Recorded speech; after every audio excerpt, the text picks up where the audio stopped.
figure this out.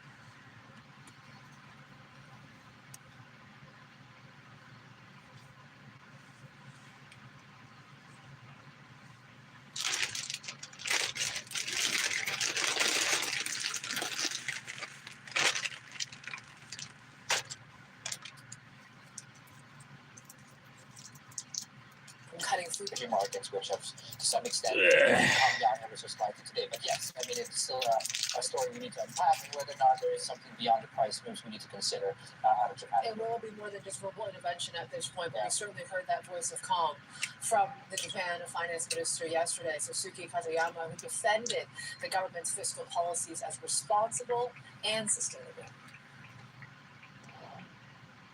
I don't have any concerns about the absorption of JGBs going forward, because we have a well-thought-out plan for JGB issuances. I believe the Ministry of Finance of Japan is perhaps the best Ministry of Finance in the world in terms of our close communication and careful communications with the market participants. Investors obviously disagree with the perception that you hold right now. They say that JGBs are not the ones to buy at this point in time. There are huge concerns about your finances. How do you respond to that when they say that perhaps Japan's bond market is a canary in a coal mine? I think those concerns are misplaced. We put a lot of importance on sustainability of our public finance. If you look at the draft budget for all this year, for the first time in 28 years, we will be achieving a primary balance surplus. If you look at our economic policies, through our economic policies, the plan is to expand the size of the Japanese economy. We have already seen an increase of tax revenue by 84 trillion yen, and we are to spend without additional borrowings. And as if you could look at our dependency on JGBs, the public debt dependency is at a 30-year low. As the Minister of Finance, I am not going to ignore the concerns in the market. The Prime Minister has been talking for the past couple days about an election to ask for the confidence of the public. She has talked about a possible plan for reducing the consumption tax rate. I know that is one of the reasons why the market has become rather nervous. But she has said that Japan is not going to depend on issuance of deficit-covering bonds. Since October of last year, we have taken a very responsible approach to public finance, talking about responsible, sustainable, and proactive fiscal policies. We are not taking expansionary fiscal policies, and this is demonstrated by some of the numbers that we see. So I ask the market participants to calm down. The timing of that conversation there, Satsuki Katayama, the finance minister of Japan, speaking with a colleague, has Linda, of course, at Davos. Joining us now from Tokyo to talk us through the implications and really how this is viewed on the ground in Japan. Jesper Kohl, expert director at Onyx Group. Jesper, good morning from Hong Kong. Thank you for joining us on relatively short notice. What's your prognosis? Is the bond market front running to be slightly too much, or is something else at work here? No, look, what's at work here is that Japan has forgotten what is normal. And, the reality is that, yes, the Japanese economy is normal. After basically 20, 30 years of zero interest rates, you now have, an economy that... All you people are stupid. Steady wage gains, nominal GDP growth... That's it. 5%. That's what it comes down to. It comes down to all you people are stupid. Is not 0.75%. You're all stupid idiots. And something like the Taylor rule to find that the growth potential of Japan is about 1%. Stupid idiots. The inflation target is about 2%. So the neutral policy rate should be between 2.5% and 3%. All you people are stupid idiots. Exactly for this normalization. This is not a crisis. This is going back to business. You all deserve what's coming to you.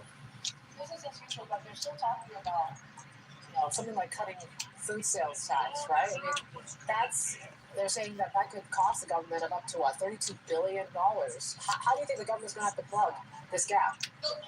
No, Ivan, and you're absolutely right. I mean, there's obviously an election. Obviously, Prime Minister Takaichi is going to have to buy some votes, because the Japanese people are angry about the loss of their purchasing power. Because, yes, the Bank of Japan, the policymakers in general, are behind the curve. Again, the Japanese economy is much, much more normal, and fixed income markets are beginning to price for exactly that.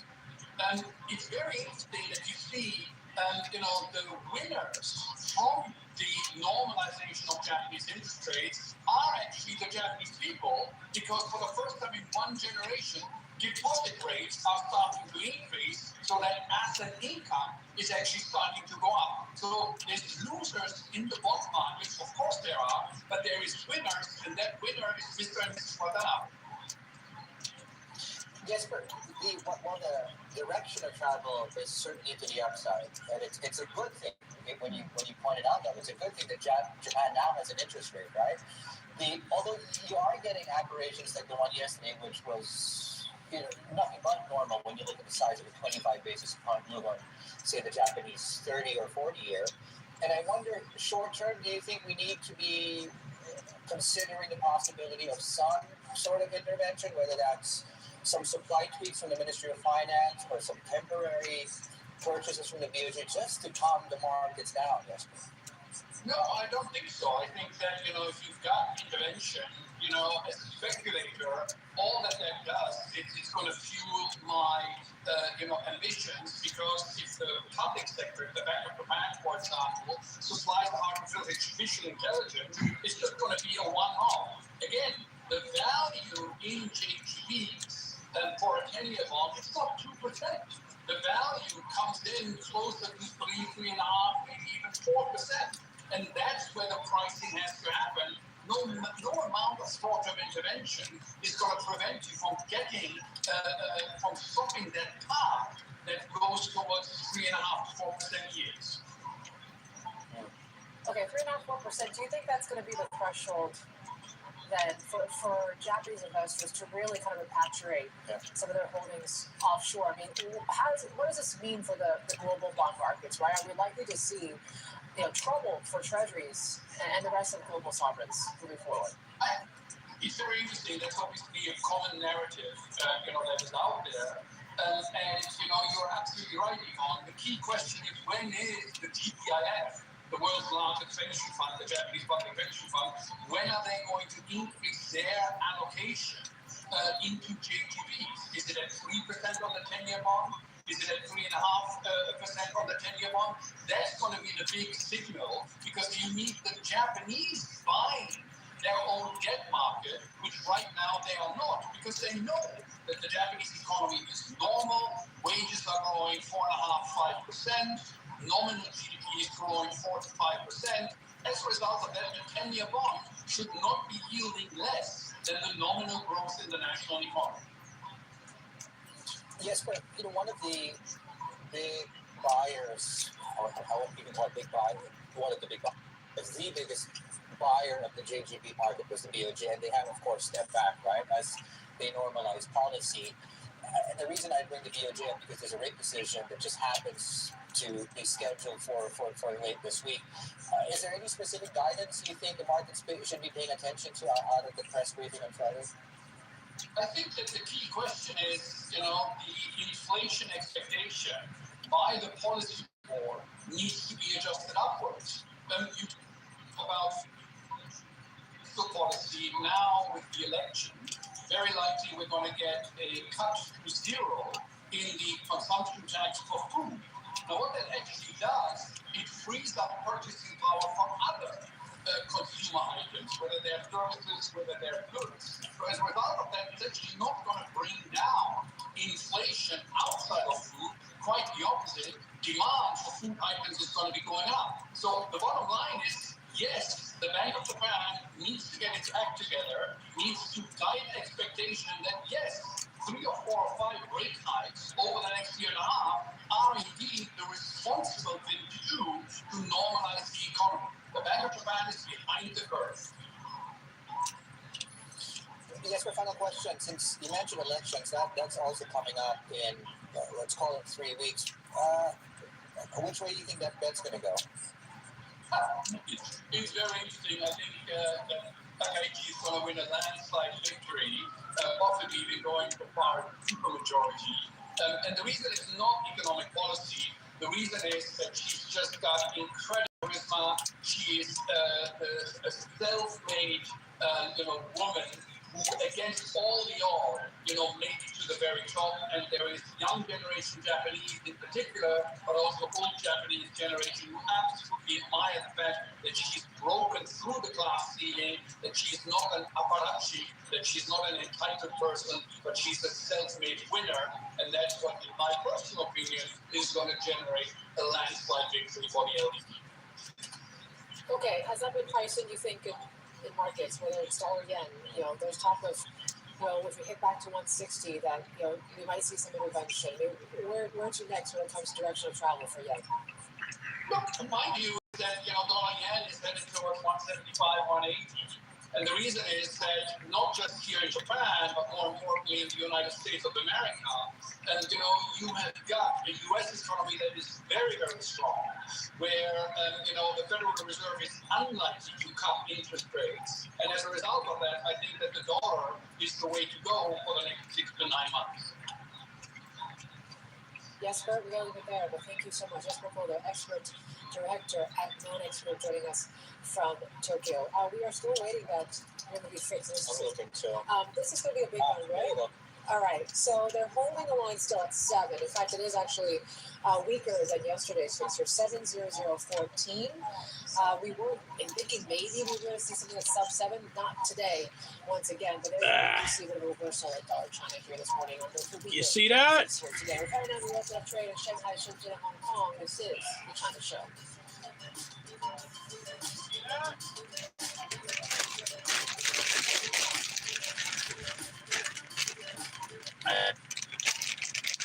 All you know how to do is fucking point and click with a mouse. You don't know how to type commands because you're an idiot. I want sports to grow. I want sports to be bigger because we have talent.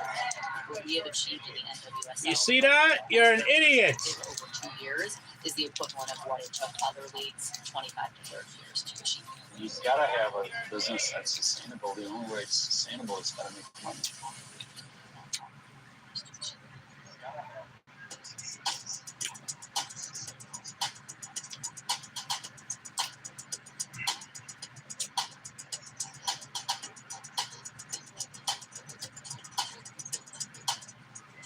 When a driver chooses to be distracted and hits a pedestrian, we'll hold them accountable.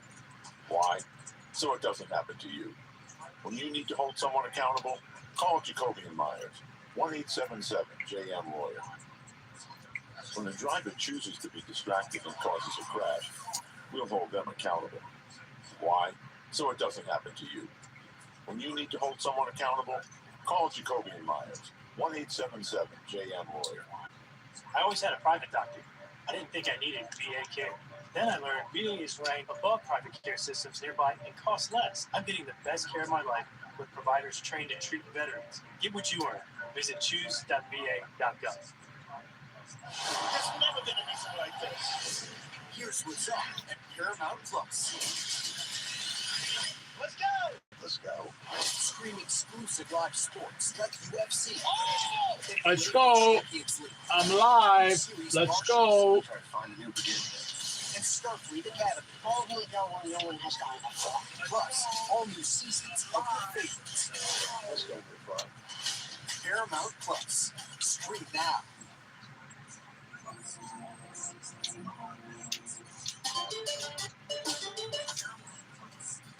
Without collective governance, cooperation gives way to relentless competition.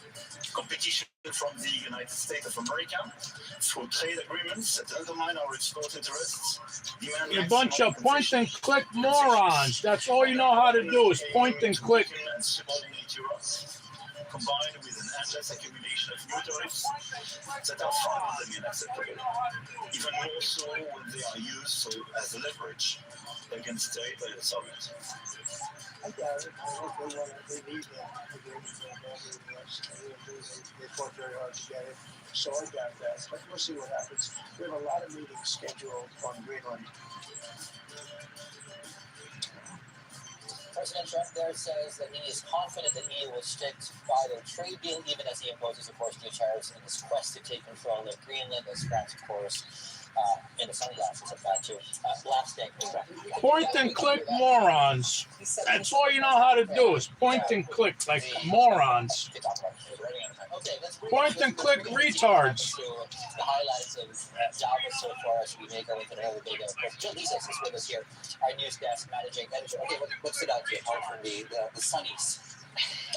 I mean, I think at this point, David, it's just really extraordinary to watch how unsettling this entire week has really kicked off here. I mean, you've got Donald Trump continuing, and maybe it's not really a surprise after all, but continuing to upend decades of international policy here.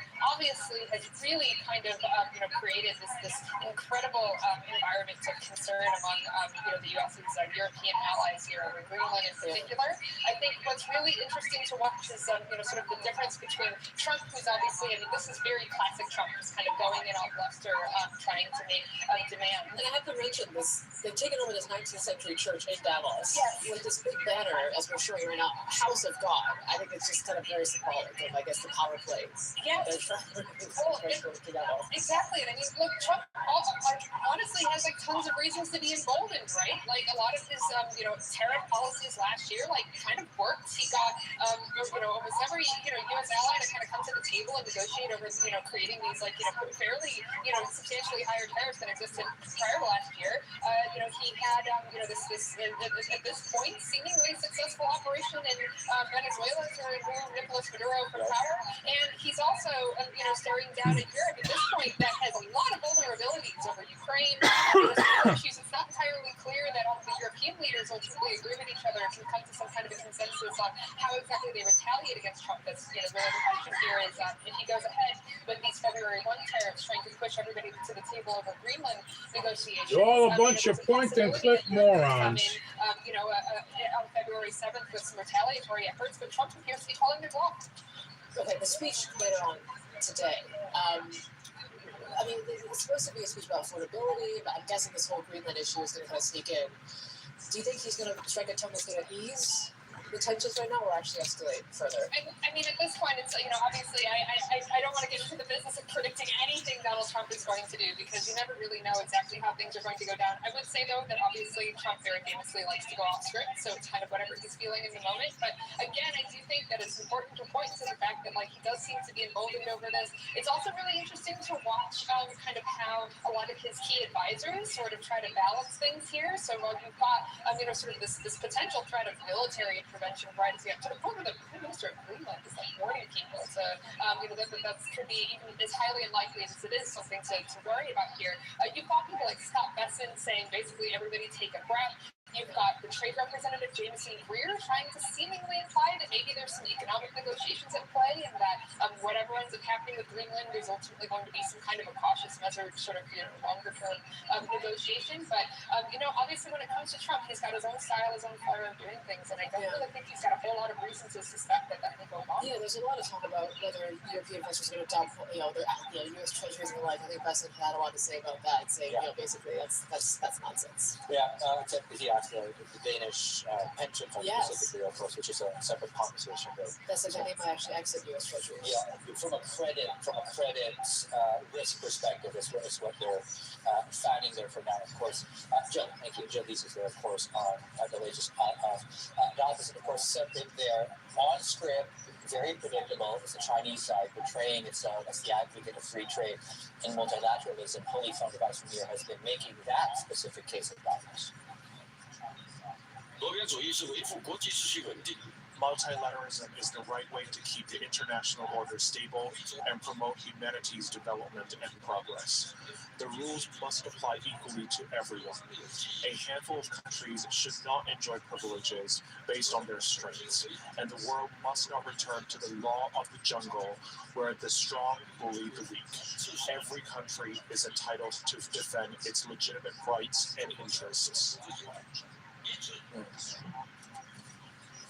Yep, we'll have more, of course, on the Chinese side of things. They are the world's factor. They also want to be the world's market. Futures are going into the open today. Weakness across the free market pricing, 3 to 1%. On the Hang Seng Index, Freddie Marhead, this is the China Show.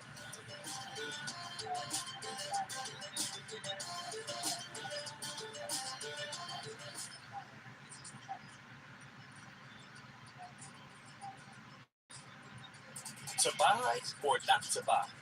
That is their question. And nobody knows shoppers better than Shopify, the undisputed, undefeated checkout champion of the world. This living legend can boost conversions up to 50%, which means way less of fees and way more of that. So if your business is in it to win it, win with Shopify. Starlight, star bright, first star I see tonight. Sing down a parade full of dreamers in the night, where magic comes alive like a constellation in the sky, and wishes come true with each float passing by.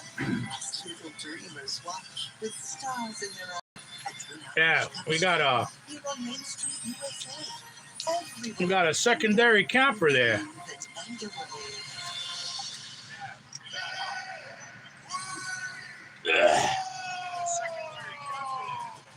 He mesmerizes, he hypnotizes until he vaporizes.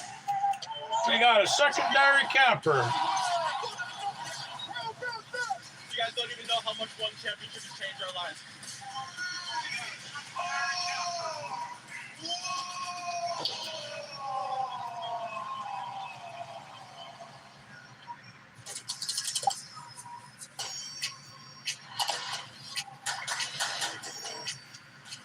Yeah, see that?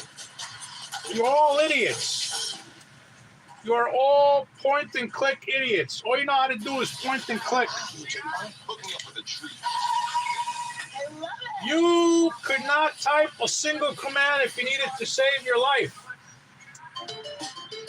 You could not do it. You could not type a single command if you needed to save your life. If your life depended on it. It's just a breathing situation. Of course, Japan's fiscal sort of concerns as well as rattled the bond market. That did kind of play into the equity market in some way as well. The futures are flat, at least this morning. We're watching, of course, the MSCI China around that 50-day moving average. Is the key If your life depended on it, you could not type a single command. To the offshore be at the strongest we've seen since That's it. 2023. The CGB sales happening because we're fully covered barrels, and of course, precious metals still very precious. Yeah. That's it.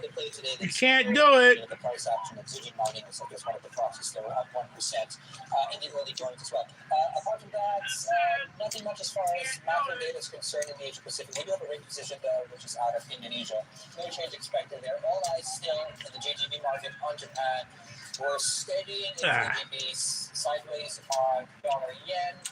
We are extending as an entire cohort. Asian equities extending the weakness coming through across global stocks. The open is next.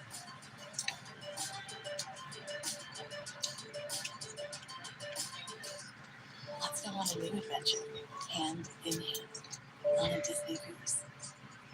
Over 500,000 people with AFib have left blood thinners behind. With Can't Watchman, do it. a safe one-time implant that reduces stroke risk and bleeding worry. For life, Watchman. It's one time for a lifetime.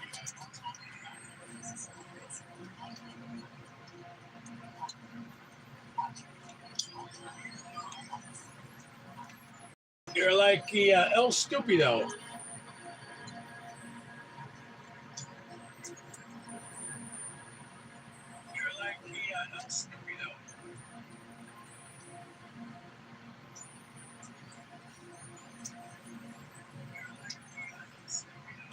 El Stupido. El Stupido.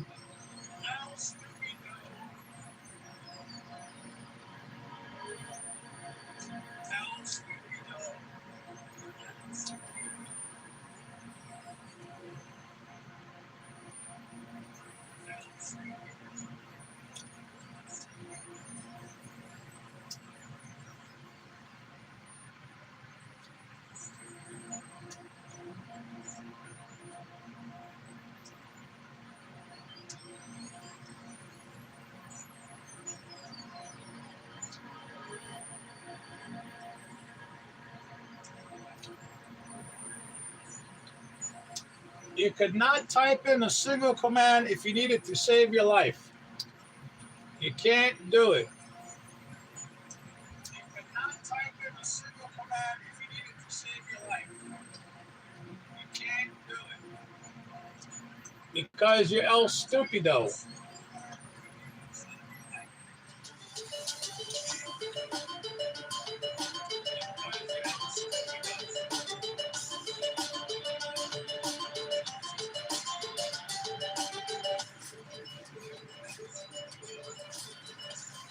Good morning, welcome back. You want the good news or the bad news? Let's start with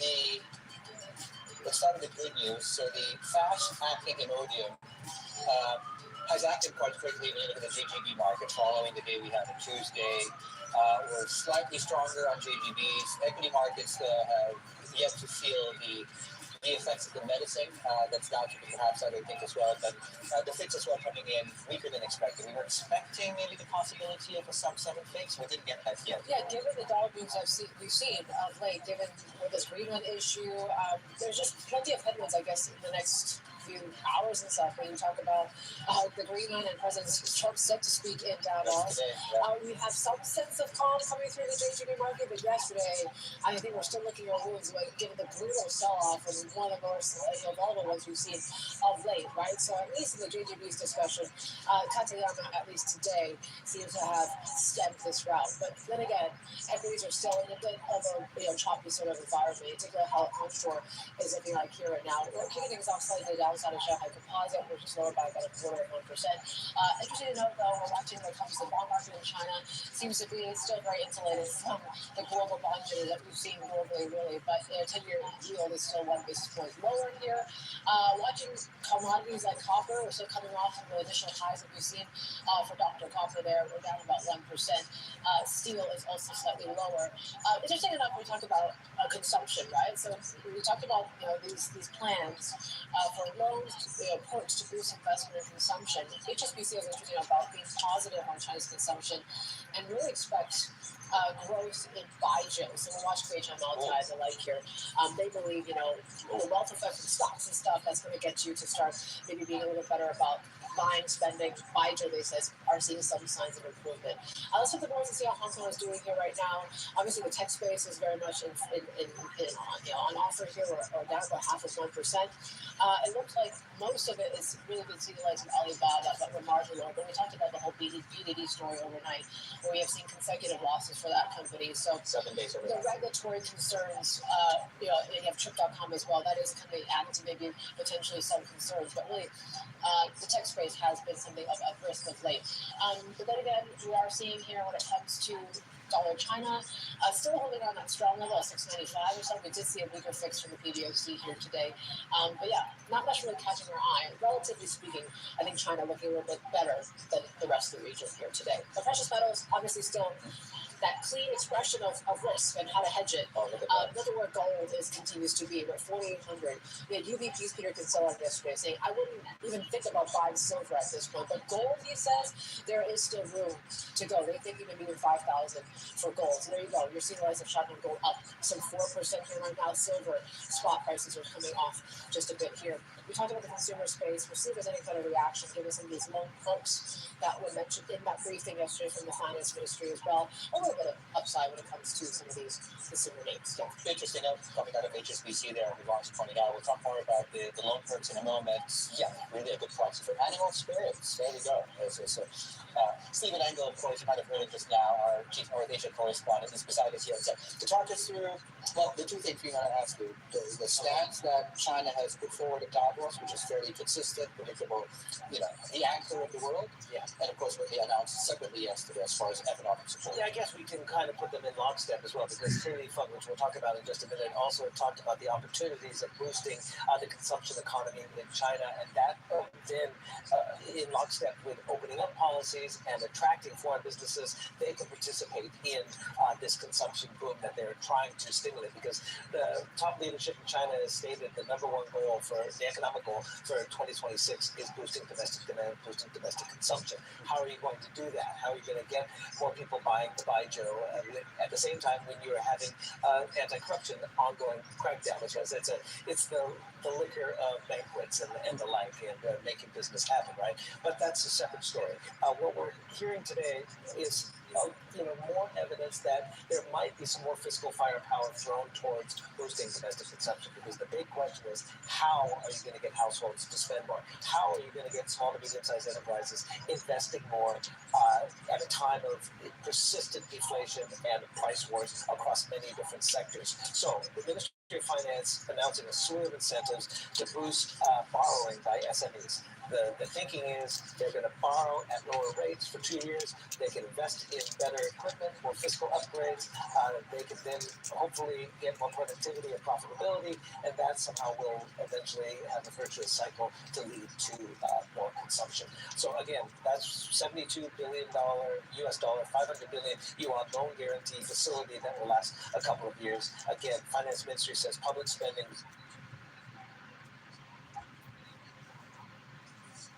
fiscal policy.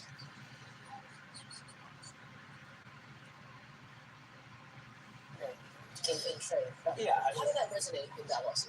Well, I think it was a pretty much an expected type of narrative. He didn't bring out any new messaging that they haven't over the last few years. They've always talked about drawing this sharp contrast to the threats by Donald Trump, essentially by portraying themselves as a proponent of multilateralism, free trade, and that they are gradually opening up the economy, greater access to foreign companies, and they're trying to allay fears again of this deluge of Chinese products that could swamp some economies around the world. 1.2 trillion US dollar trade surplus last year. So he has to downplay that and also say, look, come participate in our domestic rebound. That's going to come. What also might come is more trade talks between China and the United States, according to U.S. Trade Representative Jameson Greer. He's saying, all right, we've already done the hard work on export controls and on sensitive tech and also on national security. Scott Bessent even said the Chinese are so far fulfilling their pledges on soybean purchases and rare earth magnets.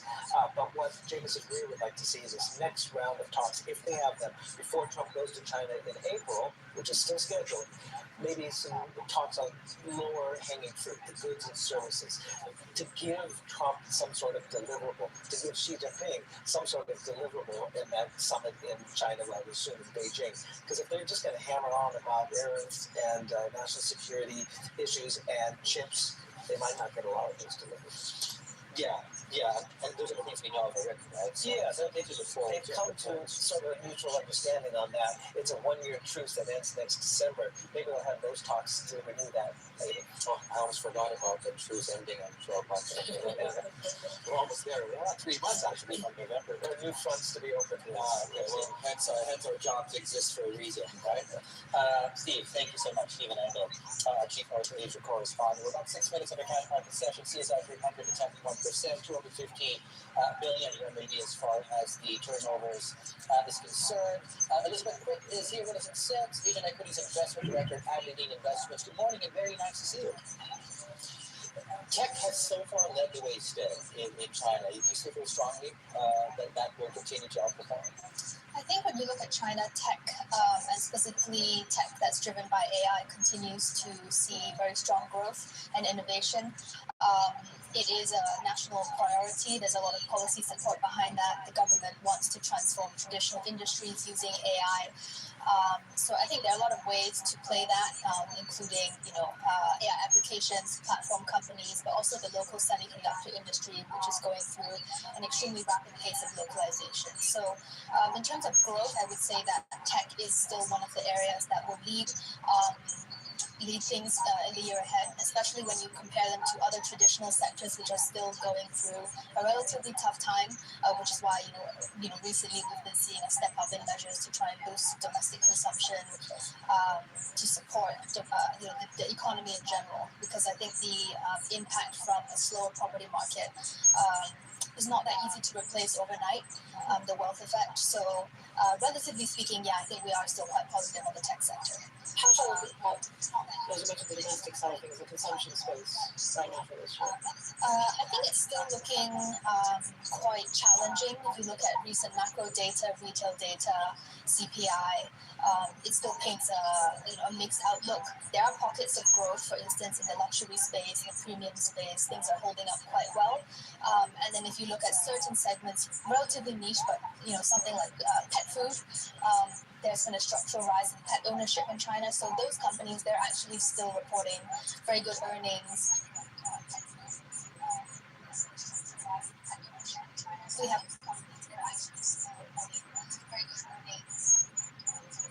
be selective if you look.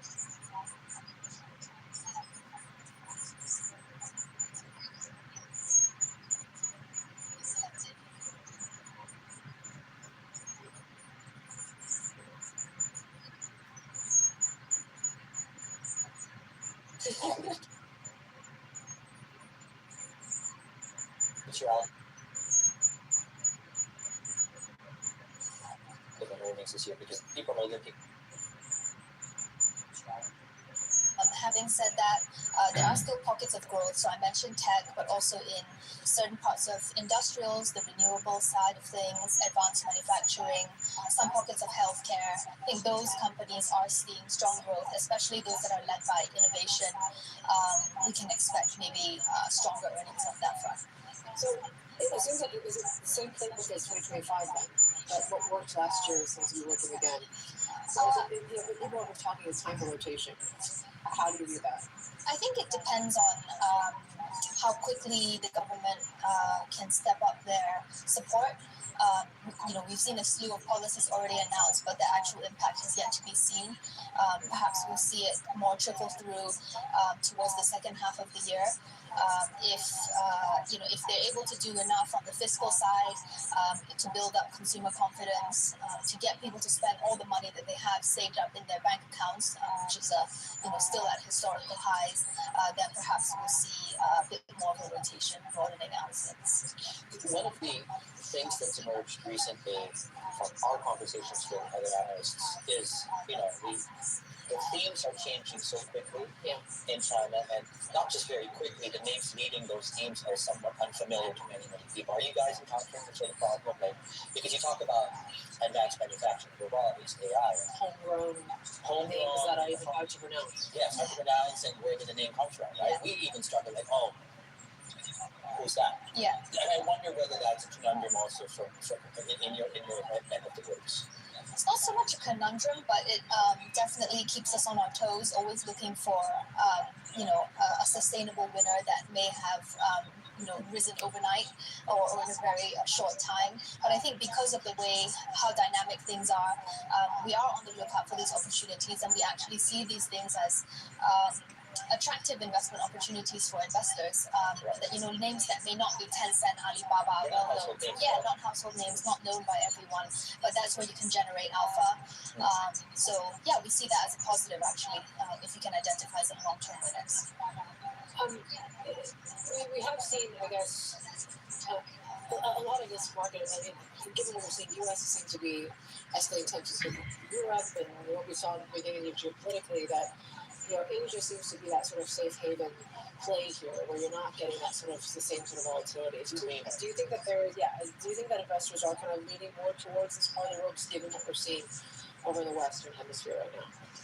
I think the geopolitical environment globally has been unstable, you can say, over the last few years. I think China was at the forefront of that for the past few years, and maybe things have relatively stabilized now compared to what's going on in Europe, in between the Europe and US. But I think on the whole, the market is it's not so much that it's gone away, but maybe the market is getting more used to this type of noise. I think the kind of tit for tat back and forth geopolitical tariff war that we were seeing in the past, I don't know that that's gone away forever, but if it were to come back, I think the market's more able to digest that kind of news, that noise, and to look through, not be so bothered by short-term noise. What's the key risk to watch here that's not too obvious? And along those lines, is it one that is external, or is it one that's more domestic in China as it pertains to the outlook for the market? I think domestically, that will still be a risk. We know whether China is able to get domestic consumption, domestic growth going again. It is still a huge part of the economy. So, it's great that export numbers are looking good.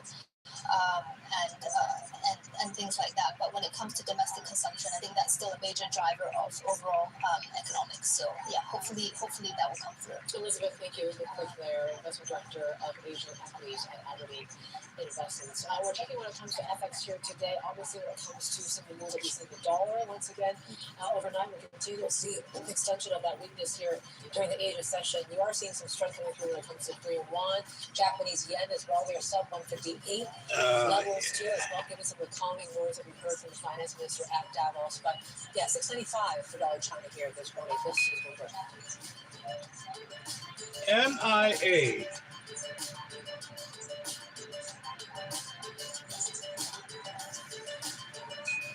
I'm Jason Kelly, and this season on Power Players, we're taking you behind the scenes to see how the business of sports has gone global. I want sports to grow. I want sports to be picked up because they have talent. What we have achieved in the NWSL from an investor perspective over 2 years is the equivalent of what it took other leagues 25 to 30 years to achieve. You gotta have a business that's sustainable. The only way it's sustainable is gotta make money.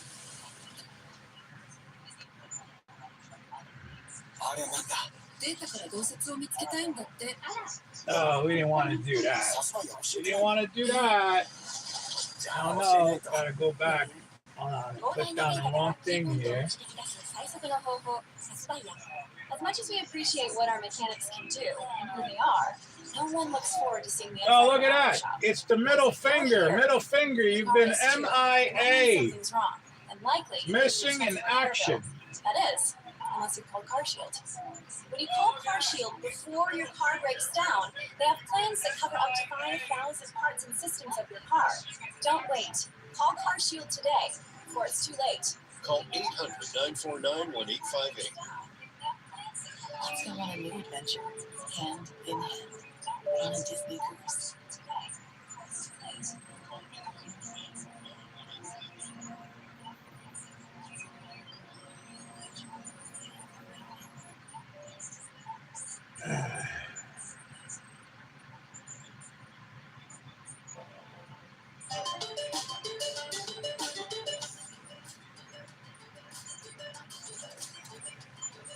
You've been MIA. We'll take we're headed straight back to Seoul, where, as you can see, a live You see that? briefing, New Year news conference is taking place. That's the president, of course, the South Korean president outlining the direction of government policy. You see the name of this episode? Stupid people are everywhere. With journalists, and one of the things that has emerged so far from the briefing are comments coming through on the currency, and in fact, the currency is, in fact, the pun intended, the one is the big winner so far in the session today. As the president says, he expects the currency to rally to 1,400, and it's compared, of course, the weakness that we've seen there compared to the Japanese currency. They don't even know how to fucking. They don't even know how to type commands. They couldn't type a single command to save their life. All they know how to do is point and click.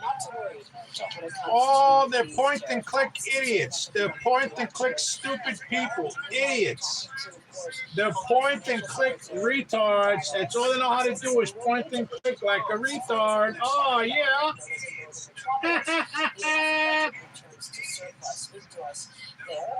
Also said he's optimistic about the new IPO momentum in the city stock market. Well, people are looking safe havens to park their funds, and at the same time giving them good returns.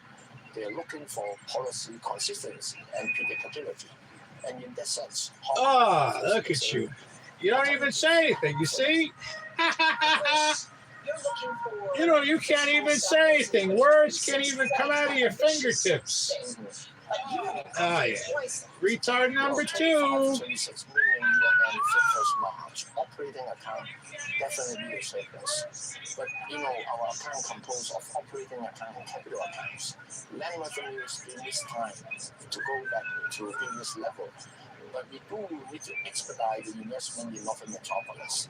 So overall speaking, we still need to issue some bonds to finance the investments in Northern Metropolis. But going forward, I'm pretty confident because on the operating account, we're still registering services with our fiscal consolidation policies. In the past 2 years, we control expenditure growth and grow a little bit of our revenue source. And for the Northern Metropolis, we are also experimenting different options. Say, for example, inviting investors or technology companies. They come, we just give them a parcel of land of huge size. They can do the infrastructure, they can bring the ecosystem over.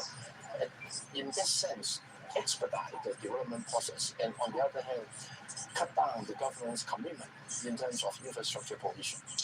You talk about plans for the Northern Metropolis because that is a priority for China as well. I'm just wondering, is there a reason to spend big on the Northern Metropolis when your financial conditions are still stretched at stretch? To grow the ecosystem, when the companies come, they bring their ecosystem over.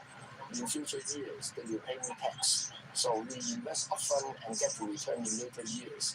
In the meantime, the cash flow differences, we use bonds to finance a bit of it. And that was Paul Chan, the Hong Kong Financial Secretary with PAS there at Davos, right? So if you're one of our clients and you can rewatch that specific interview, you can go to TV Go, interactive TV function on the Bloomberg Terminal. We got partner conversations. Yeah, and more. Check it out. TV Go. This is Bloomberg.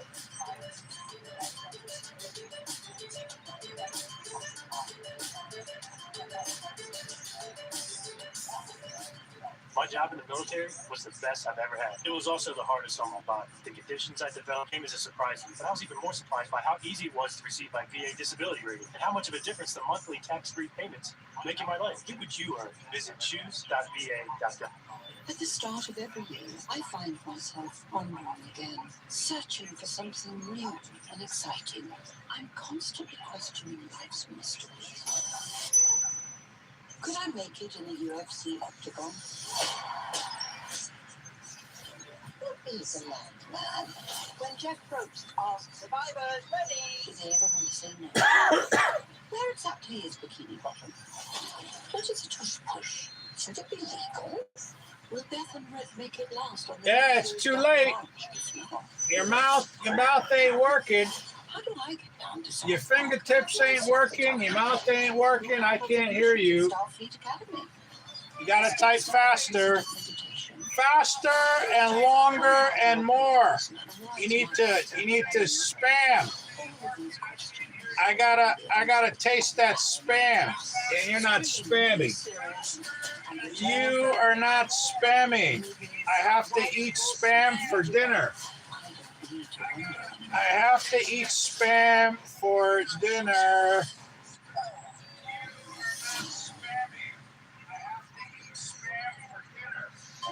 I ate that pizza and I'm hungry now. You believe that? I ate that pizza an hour ago and now I'm hungry again.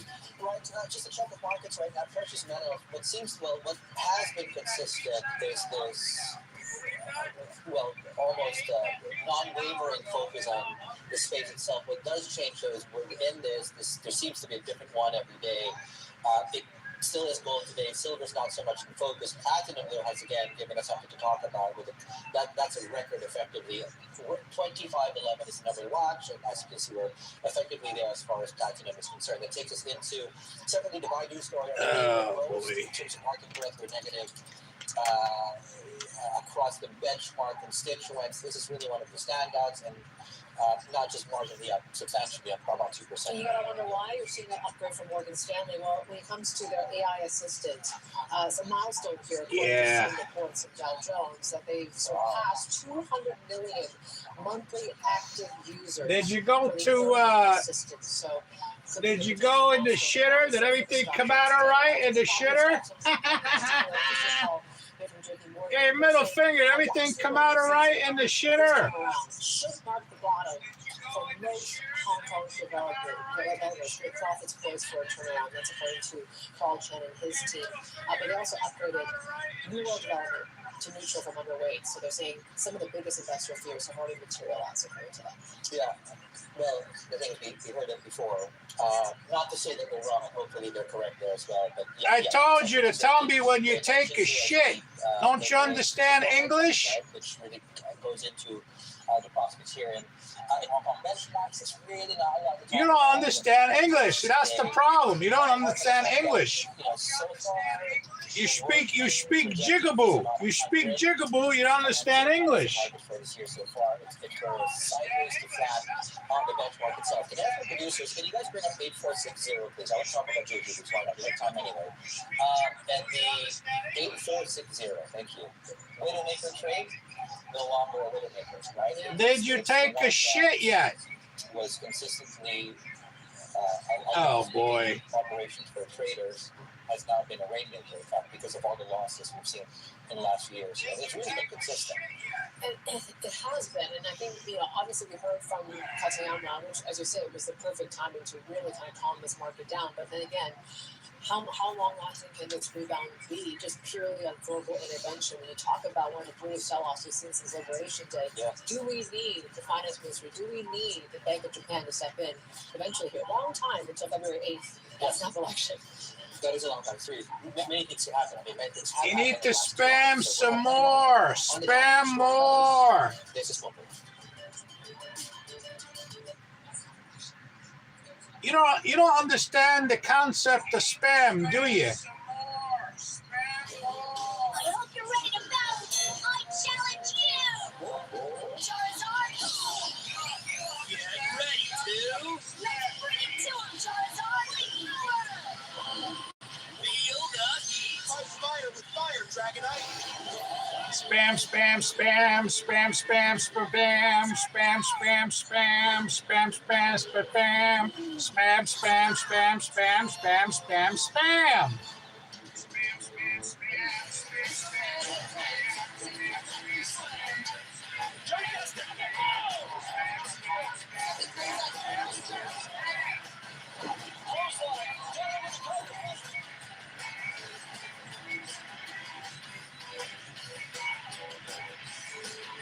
All vary it. You don't have to call it the same spam. Vary it. You can't come up with 3 to 5 words? You can't come up with 3 to 5 words to type? Oh, man. What kind of a typing monkey are you? Your sucks.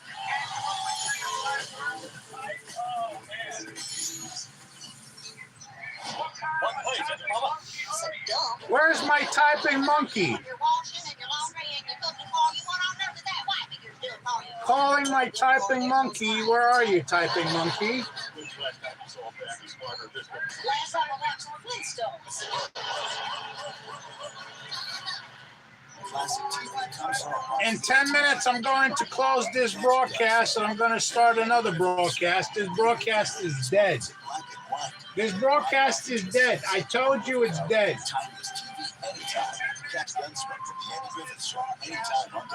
This broadcast is dead. We're going to start a new one. Lucy!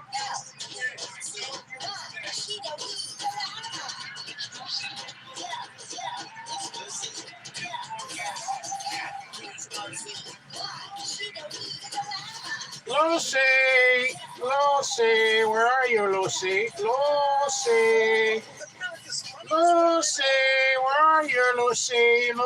Lucy.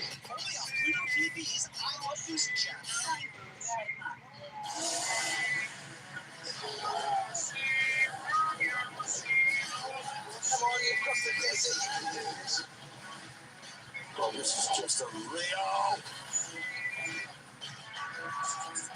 Let's make this count.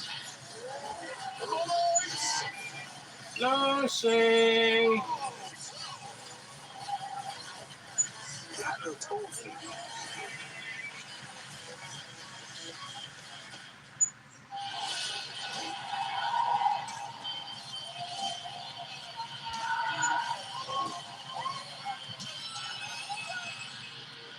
See, you should have answered me when I typed you at 2:30. At 2:30 when I typed you, you should have answered me instead of just saying one stupid word. All you did is you said one stupid word, and that was it. One stupid word. Hey there, beauty besties. Laura Giller here with some incredible news just for you. This June, we've got a date every Tuesday at 7 p.m. Eastern Standard Time on QVC. Let's dive into the world of beauty together. Join me wherever you watch Cuties. She's the yin. Brain activity shifts to carry out. Well, it's about time that you came down to this planet.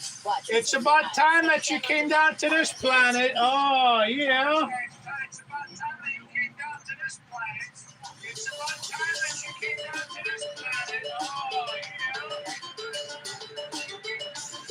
I wanted to go to that game to show you that tent. I found the tent. I found the perfect tent in that game that I played, and you did not even come on to that stupid game. I'll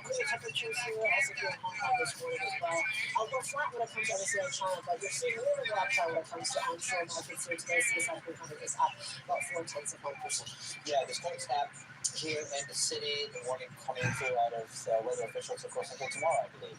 Right? So, Do you see the screen? You see one of the laptops in the screen? I have the laptop in the typing mode, in the command line typing mode, where you have to type. You have to type on the keyboards to make the computer work. And you see, all people do not know how to use that. All people do not know how to use that. They cannot use a computer that you have to type in commands because they're stupid. You understand? All people are stupid. All people are stupid. They know how to point and click. They know how to point and click. That's the only thing they know how to do is point and click like retards. Like retards. That should take you to the last time we actually had sub-7. It takes us into currency markets where, because of that, the Chinese currency did see a little bout of weakness coming through, hence we are weaker, as you can see, stronger in the Japanese currency. The dollar and the South Korean won, not from the screens, is actually the standout across FX today on the back of pronouncements coming out of Korea, and the president are talking about expectations around a rally to 1,400. On the currency, Europe's very much in focus. You have Davos, literally in Europe, of course. You have everything, conversations around Greenland, and that is still, as you can see, pressure coming through in the equity markets. Futures pointing down 1/4 of 1%. What has stabilized is the JGB market, with yields pushing lower. Last we checked, 10 basis points and some. We have paired those gains a little bit, but still, as you can see, a down arrow story on the yield space following yesterday's wipeout. Equity markets and VIX futures, Asian VIX benchmarks. Actually, let me change the color. I like the red. I like the red color. VIX futures following the worst session on Wall Street since I believe April of last year. The purple color doesn't do it for me. I was starting to see some of these fiscal concerns really kind of emerge, and I think Japan kind of sparked it at first. You add that to some of the angst around Greenland, and President Trump set to speak in Davos, whether he tries to ease tensions with the EU when it comes to Greenland or actually escalate it further while he's in their territory. That certainly is going to be a key focus for the market as well. We haven't even talked about BOJ. Right, and what they can or cannot or will or forced to do when it comes to stabilizing this bond market. But at least for now, seems like the words from Katiana and Davos. Katiana. Yes. Is at least helping today. Please calm down. Calm down. Calm down for now. In fact, let's hear exactly from the Japanese finance minister as Linda spoke to her, of course, at Davos. 04. I don't have any concerns about the absorption of JGBs going forward because we have a well thought out plan for JGB issuances. I believe the Ministry of Finance of Japan is perhaps the best Ministry of Finance in the world in terms of our close communication and careful communications with the market participants. Hey, can you see this better? Can you see this color better? With the perception that you hold right now. Can you see this color better on the screen? Not the ones to buy at this point in time. There are huge concerns about your finances. How do you respond to that when they say that perhaps Japan's bond market is? Or what about this color? Hold on, let me see. What about this color? Concerns are misplaced. We put a lot of importance on sustainability of our public finance. If you look at the draft budget for all this year, for the first time in 28 years, we will be achieving a primary balance surplus. If you look at our economic policies, the plan is to expand the size of the Japanese economy. We have already seen an increase of tax revenue by 84 trillion yen, and we are to spend without additional borrowings. And as if you could look at our dependency on JGBs, This color. Look at the screen. Can you see this color better? as the Minister of Finance, All in hexadecimal. concerns in the market. The Prime Minister has been talking for the past couple days about an election to ask for the confidence of the public. She has talked about a possible plan for reducing the consumption tax rate. I know that is one of the reasons why the market has become rather nervous. But she has said that Japan What is did you not say? going to depend on Periphery? issuance of What the hell is debt securing periphery? bonds. Since October Periphery? of last year, Are we you have stuttering? taken a very responsible approach to public finance, talking about responsible, sustainable, and proactive fiscal policies. Is that a stutter? Expansionary fiscal policies. And this is demonstrated by some of the numbers that we see.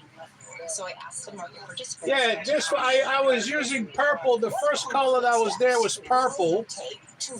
The first color was purple. The second color was red. And now the third color is yellow. Mellow yellow. Yellow.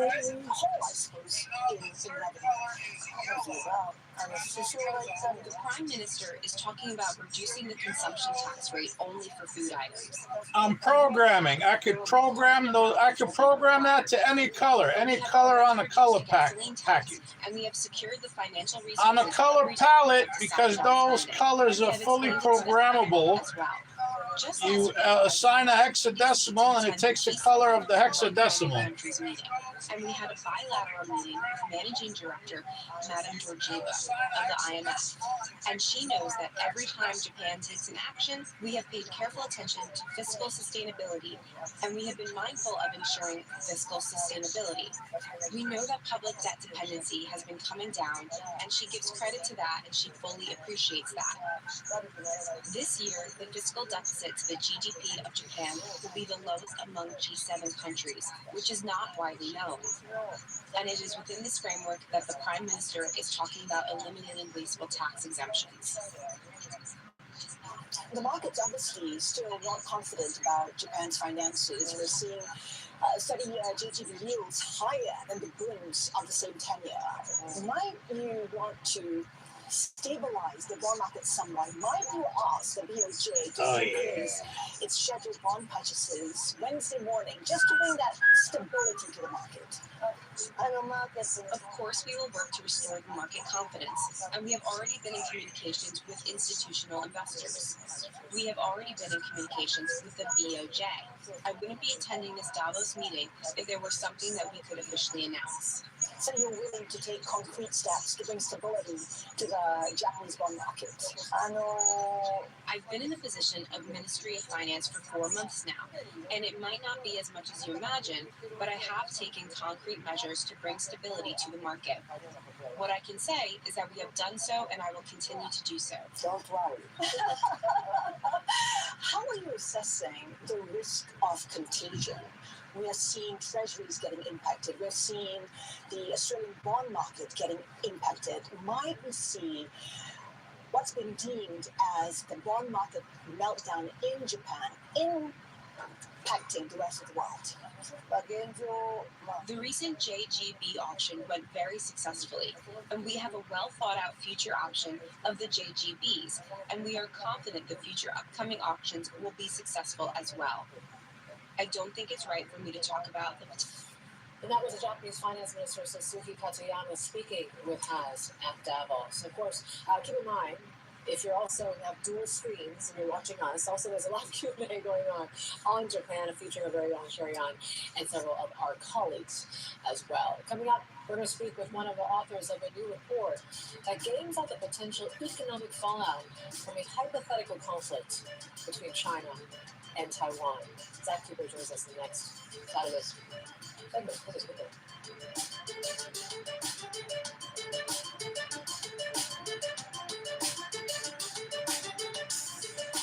I'm Jason Kelly, and this season on Power Players, we're taking you behind the scenes to see how the business of sports has gone global. I want sports to grow. I want sports to be bigger because we have talent. What we have achieved in the NWSL from an investor perspective over 2 years is the equivalent of what it took other leagues 25 to 30 years to achieve. You've got to have a business that's sustainable. The only way it's sustainable is got to make money.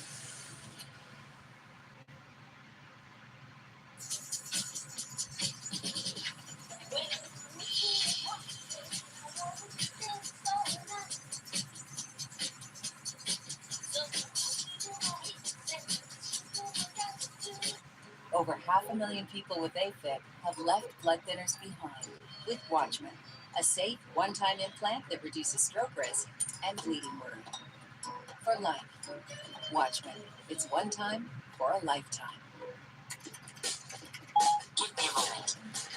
Welcome to Iowa, the best place to start your next chapter. With a campus that's right downtown, you're steps away from all the best things in life. Friends, food, music, Hawkeye games, and so much more.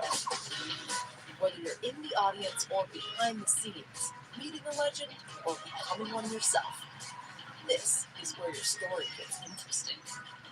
This is Iowa. Let's go on a new adventure, hand in hand, on a Disney cruise.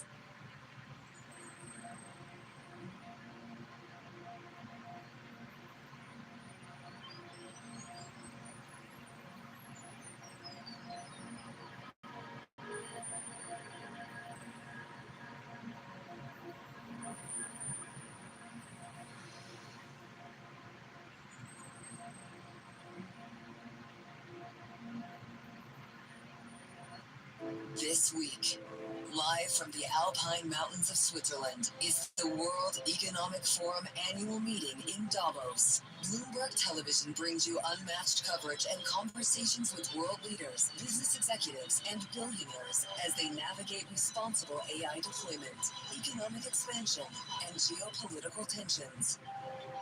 Tune in for daily coverage all week. Context changes everything. Oh, yeah.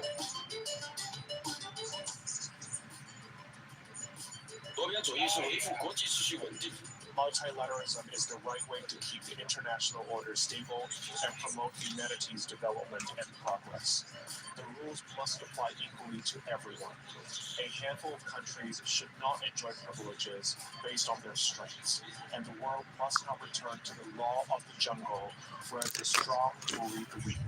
Every country is entitled to defend its legitimate rights and interests. Kelly from China's Vice Premier and Beijing's top trade negotiator speaking at the World Economic Forum at